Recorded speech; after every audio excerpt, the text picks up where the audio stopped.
بەناوی خوای بەخشندە و میهرەبان سڵاوی پەروەردە و زانست مامۆستایانی وانەبێژی بە هەڵوێست تەواوی ڕایگشتی وەزارەتی پەروەردە لای هەمووان ڕوونە بایکۆتی پرۆسەی خوێندن بەرەو ڕۆژی چلەمینی دەڕوات و حکومەت و وەزارەتی پەروەردەش بێدەنگیەکی کوشندەیان هەڵبژاردووە لە ئازداوەکارەکان و مافەکانی مامۆستایانی وانەبێژدا. بەڵام لێرە و لەوێ بایکۆت شاری لە کادرانی ناو وەزارەت کردووە کە فشار لە مامۆستایان بکەن بە بیانووی پۆلە کۆتاکانی وەک 9-12 دەیانەوێت خەباتی مەدەنی بایکۆت لەبار بەرن. ئێمە وەک نوێنەرانی مامۆستایانی وانەبێژ دووپاتی دەکەینەوە بایکۆتی پرۆسەی خوێندن ناشکێنین مەگەر ئەوەی ئاسۆیەک بۆ دامەزراندنی مامۆستایانی وانەبێژ دەربکەوێ. نوێنەرانی مامۆستایانی وانەبێژ 18/2023 پێنجەمین هەفتەی خۆڕاگری و بەردەوامی مامۆستا لە بەشێک لە قوتابخانەکان داوامکردن دەستی پێ کردوتەوە مامۆستایانی وانەبێژی تێدا یاخودە مامۆستایانی میلا کرد.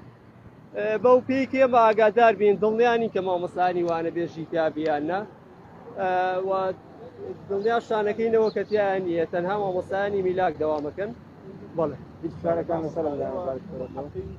لەلایەن وەزارەتی پەروەردەوە تا ئێستا هیچ فشارێکمان لێ نەکراوە بۆی دەوام بکەین. ئێمە وەک مامۆستایانی وانەبێژ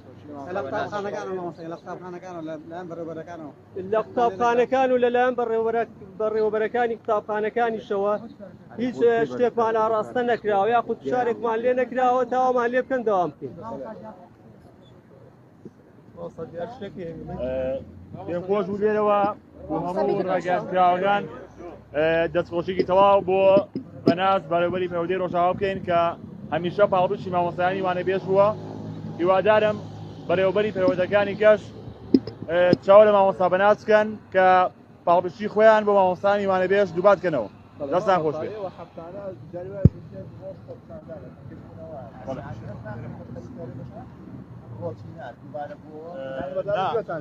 نا ڕۆتینی نییە ئێمە داوای مابی خۆمان نەکەین. ئەو پرسیارە تۆزێک ناخۆش بوو مامۆستایانی وانەبێژ. ئێمە مامۆستایانی وانەبێژ داوایەکی خۆمان نەکەین. مامۆستامان هەیە 30 ساڵە مامۆستای وانەبێژە یعنی تاکەی مامۆستای 30 ساڵ بەردەوامی بیا مامۆستای وانەبێژ بۆیە دووبار دەکەینەوە. ئێمە بەردەوامی لە خۆپیشاندان و گرتبوونەوەکانمان هەتاوەکو وەزارەتی پەروەردە حکومەتی هەرێم وەڵامی خوێن دەداتەوە. دەستان خۆش.